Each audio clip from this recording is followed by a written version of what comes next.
Hi, welcome back on Do It Yourself channel. I'm going to show you how to check the storage of your Google Pixel 9 Pro. So to do separation, slide up and go down to the settings and go down to the storage.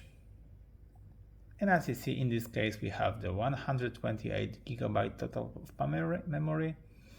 And there is the list about how many space is for apps, image, video, and more.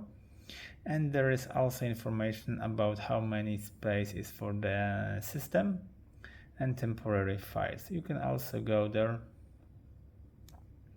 and check information about every single thing of your phone.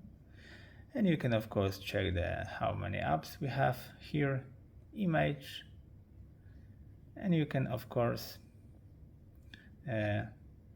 delete some of files from here to get space for your phone. And that's it for now. I hope the video is helpful for you. If yes, you can leave like, leave comment, or leave subscribe, and see you by next video. Hey!